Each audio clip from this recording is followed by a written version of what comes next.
আসসালামু আলাইকুম বন্ধুরা, প্রথমে আপনারা আমাদের মাননীয় প্রধানমন্ত্রীর এই ভিডিওটি দেখুন। जैसे पेट्रोल डीजल का संयम से इस्तेमाल करना, शहरों में जहां मेट्रो है वहां हम तय करें कि हम मेट्रो का ही उपयोग करेंगे।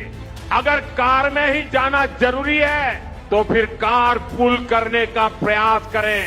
अगर हमें कहीं सामान भेजना हो तो कोशिश करनी है रेलवे की सर्विसेज से भेजे। साल भर तक घर में कोई भी फंक्शन हो सोना नहीं खरीदेंगे।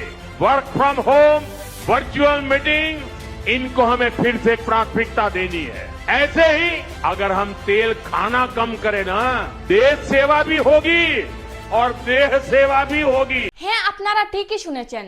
প্রধানমন্ত্রী নরেন্দ্র মোদী সম্প্রতি মানুষকে সোনা কম কিনতে, অপ্রয়োজনীয় গাড়ি ব্যবহার কমাতে, তেল বাঁচাতে, বিদেশ ভ্রমণ কমাতে এবং গণপরিবহন ব্যবহার করতে বলেছেন। কিন্তু এগুলো কোনো আইন বা নিষেধ দ্বারা নয়, এগুলো ছিল অর্থনীতি বাঁচানোর জন্য একটি অনুরোধ। চলুন সহজ ভাষায় কারণগুলো আমি আপনাদেরকে বুঝাই। নাম্বার 1, ভারত অনেক বেশি বিদেশ থেকে তেল আমদানি করে। ভারত নিজের প্রয়োজনের বেশিরভাগ তেল বিদেশ থেকে আনে। এখন মধ্যপ্রাচ্যের যুদ্ধ ও উত্তেজনার কারণে তেলের দাম হঠাৎ বেড়ে গেছে। তেলের দাম বাড়লে ভারতের অনেক বেশি ডলার খরচ হয়। নাম্বার 2, সোনা কিনলে দেশের ডলার বেরিয়ে যায়। ভারতে যে সোনা মানুষ কিনে তার বড় অংশই বিদেশ থেকে আসে। তাই বেশি সোনা আমদানি মানে দেশের বৈদেশিক মুদ্রার ভান্ডার কমে যাওয়া। নাম্বার 3, রুপির উপর চাপ পড়েছে।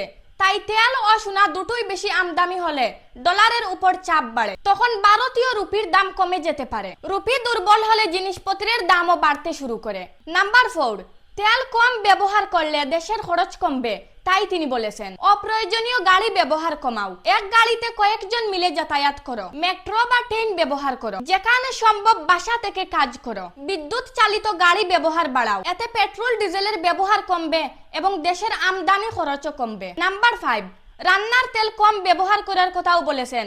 এতে দুইটা কারণ রয়েছে। স্বাস্থ্য ভালো রাখা, বিদেশ থেকে বৈজ্য তেল আমদানি কমানো। কারণ ভারত প্রচুর বৈজ্য তেল বিদেশ থেকে আনে। অর্থাৎ মূল বিষয়টা হলো সরকার এখন বিশ্ব পরিস্থিতি, তেলের দাম বৃদ্ধি এবং ডলার রিজার্ভের চাপ নিয়েও চিন্তিত। তাই মানুষকে কিছুদিন একটু সাশ্রয়ীভাবে চলার পরামর্শ দেওয়া হয়েছে, যাতে দেশের অর্থনীতির উপরে চাপ কমে। আশা করি বুঝতে পেরেছেন।